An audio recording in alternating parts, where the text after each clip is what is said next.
Welcome to a day in the life. This morning, my morning started late, about 5 o'clock. I lit the lamps, not like I used to with the old kerosene lamps, but with a remote control for the battery-operated USB bulbs that have replaced those back in 2020. It had been hot yesterday, and today's supposed to be nearly 84.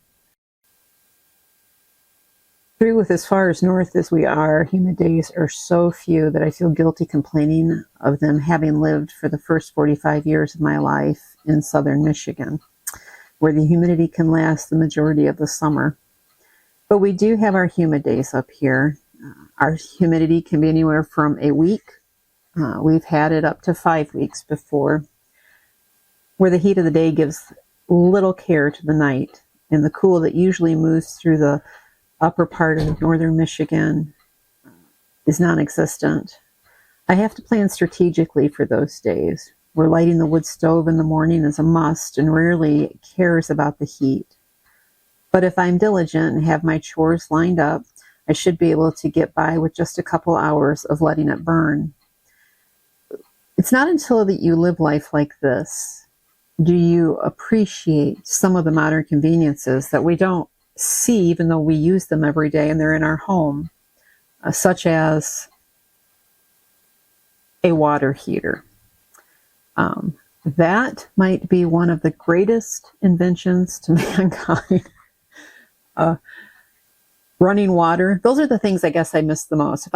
When I'm asked, what is it that you miss about a modern home, I would probably say running water. Our home, or our remote cabin, is considered a dry cabin. We don't have running water. It's not plumbed in any way. We have no well on the property, though it is my understanding, we have not looked further into it, but it is my understanding that we can have a well with a hand pump. And someday that is our goal someday. But for now, we get our water from the local community well, an artesian well, and it's a blessing, because before we knew of its existence, we had to buy our water.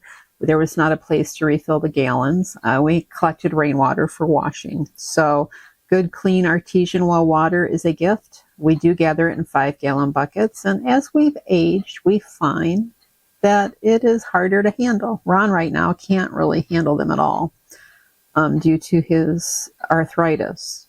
But fortunately for me, I'm still able to deal with them, and we've come up with some alternative plans when the time comes where that can't be done. But the stove is a tool that requires constant tending, even when it's just to heat up water.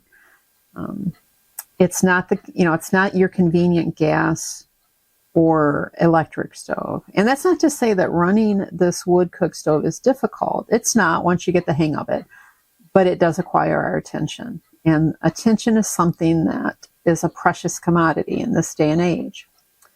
So planning ahead is also one of those things, just to get through your daily chores. You just have to plan ahead in this life. But because we don't have plumbed in water and we don't have a water heater,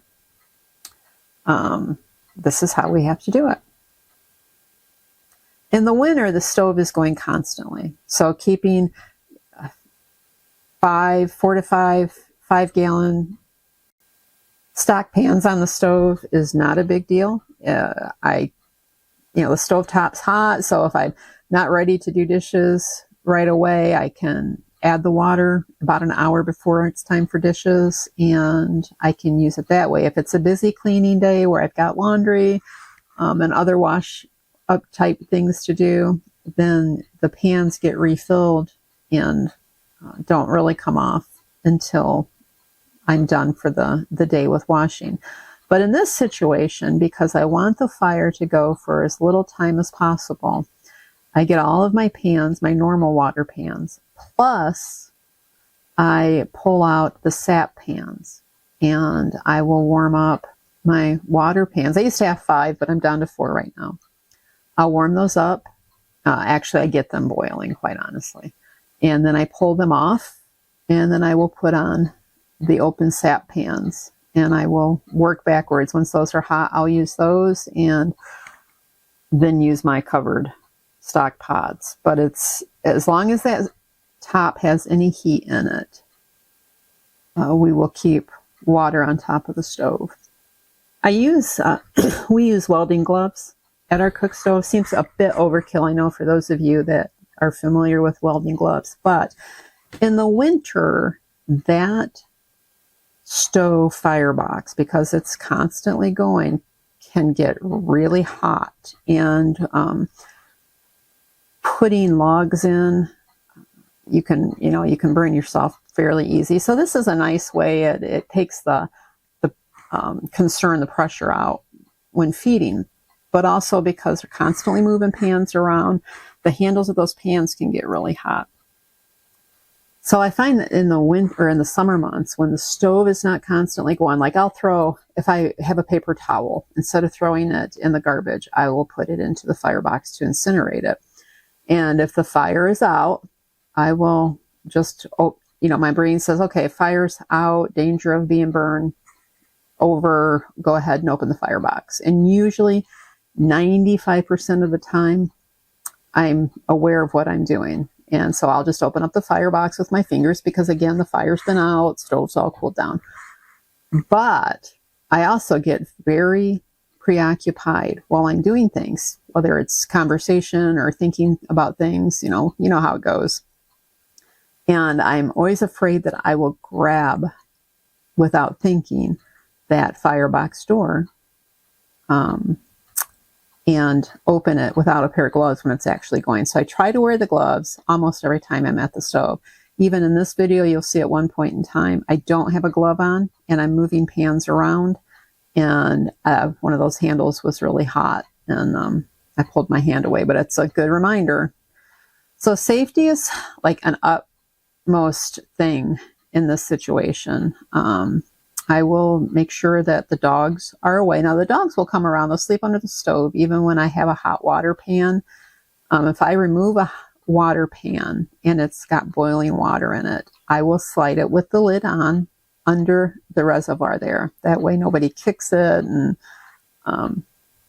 ends up getting burnt from it. And the dogs they'll use it like a hot water bottle. And that's fine if they want to do that once it's under there. But when I'm moving pans around, I like my area clear. I don't want any four-leggers or two-leggers around, because things do happen. And things do happen. And we don't have total control, no matter how safe we are, no matter how modern our home could be. We don't have total control. And but especially in this situation, you respect your tools, you respect what you do, what you're doing at the moment. And I think it's important to be aware of it. Life without a water heater does create some challenges. I don't always have enough hot water for everything I need to do. And I certainly don't have it on demand. I have to think ahead. The other thing too, our culture, and there's reasons and intent for this, but our culture wants us to be disconnected from so much of what we do. And we don't think about it. We get these things packaged to us in convenience, or,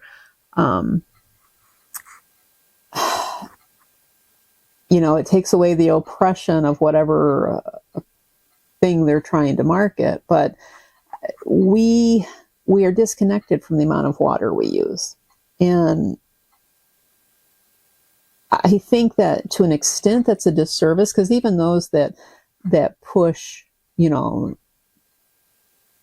green agenda, or are huge advocates for water conservation, they don't even realize if they've got running water in their home, they really have no idea how much they're using, even if they think they do.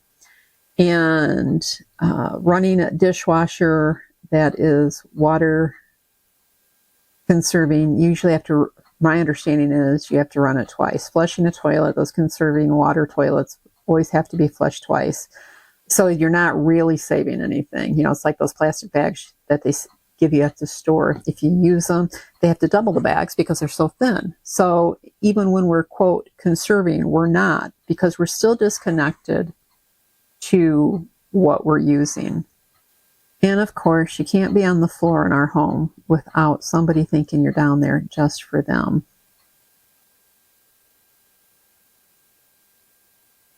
And if one gets it, a little attention or a treat, they all think they have to come running. They are our babies, our four-legged babies. We are certainly dog people. Here's our pound puppy, one of our pound puppies. We have 4 pound puppies and 3 non-pound puppies. So right here, I'm going to insert a trailer that I've done for a video series that I've been working on.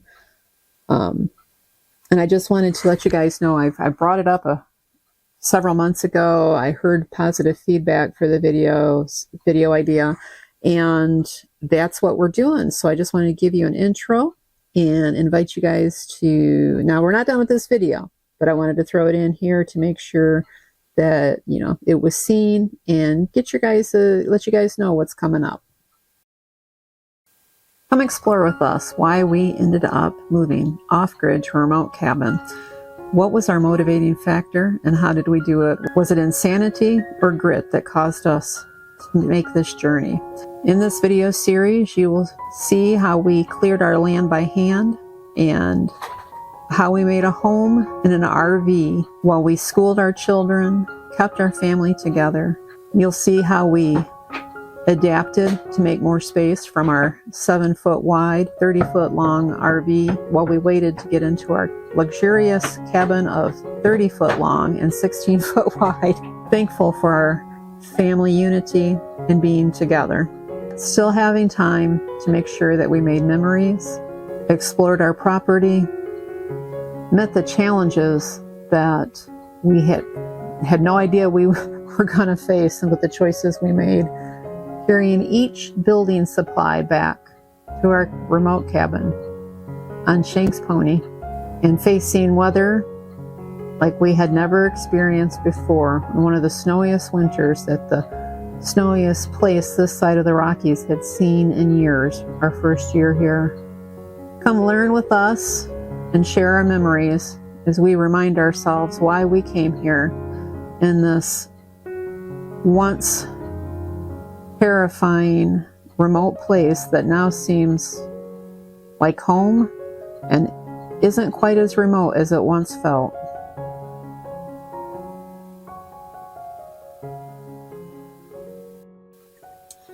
So today I'm making bread for Ron. This is what's the einkorn grain. Some people pronounce it einkorn, some people pronounce it inkorn. I'm going to pronounce it einkorn, right or wrong. So this is the oldest grain known to mankind, and it is really low in gluten. That's one of the problems with our modern day grains, is they are not low in gluten because of the way that they have been hybrid. And so this particular grain, because of Ron's anti-inflammatory diet, I can use this, and it's particularly beneficial when I soak it. Now, I don't use the yeast. I let it cold ferment. I will put it in the refrigerator or the ice box, depending on the time of year, after I make it.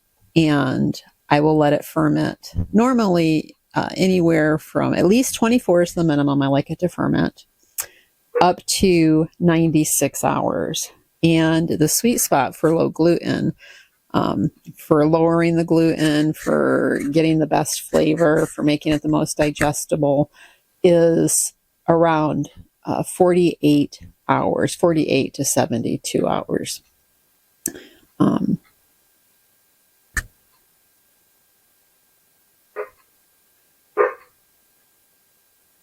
It really does make a difference too in the flavor and the texture of the bread.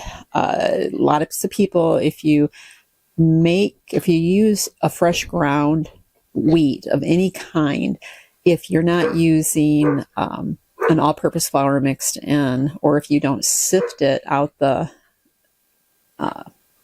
gluten, it will be kind of gritty depending on what you're making. And this, when you let it sit, there is no grit to it at all. It really just changes the whole game. Now, why do I not use a yeast? Well, first off, using a commercial yeast, you couldn't really let it sit and cold ferment for that long. The yeast would get ruined. I can use a sourdough yeast, but I just don't. I just let it cold ferment, and it will do its job on its own. It makes a nice fluffy. I won't use the term fluffy. It is light, and you can't tell by looking at it. But if you were to press it, the texture is nice and soft. And I can make it thicker. I've made it a lot thicker. This I'm just trying. I don't want him to have too much. He can have it, and he can have it regularly to help extend his meals. But he needs to pair it with a protein, egg, meat, peanut butter. And he can only have it really to help fill. He loses weight really easy on this diet. And because of the arthritis, he's losing muscle mass anyway. So we're just trying to find that spot where he's on the diet, he gets plenty of calories, but he's getting those calories through things that he can have without it causing any problems. So with this particular crust, usually I'll make the crust and then I butter it and salt it. And then I just put it on the side if he's having it with a meal, like sweet potatoes and hamburgers and a piece of crust here. But with this one, I wasn't thinking far enough ahead. I knew that I'd had this part of the dough in the refrigerator for 96 hours, so I wanted to get it cooked. And then later I thought, well, what am I going to make the kids for dinner? And I decided, just because I hadn't planned too much to cook that day. It was really hot that day. And I decided to make a couple of thin crust pizzas. So I took his pre-cooked crust and put the spaghetti sauce and cheese on top, and he really enjoyed that. So that was kind of nice. That was another quick meal I found that I can do for him. If I'd have put burger on it, then that really would have stepped up the protein game.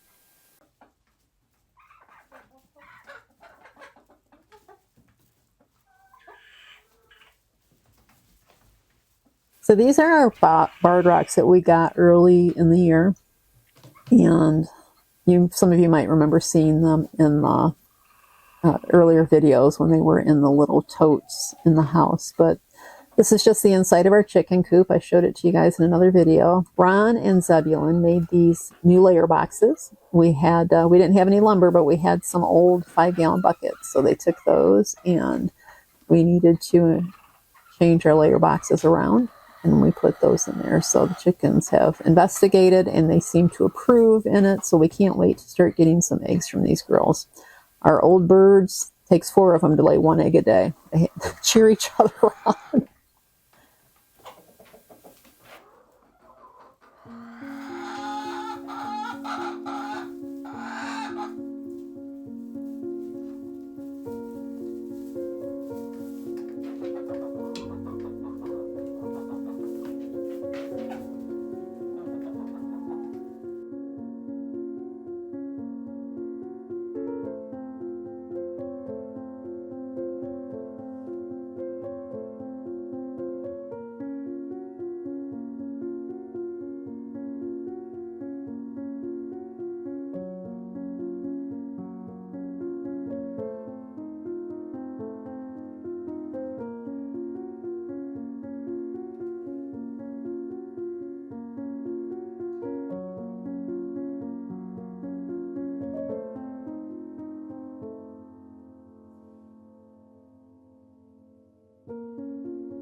Well, thank you for joining me on this video. I hope you enjoyed a day in the life and how we handle in the summer months not having a hot water heater.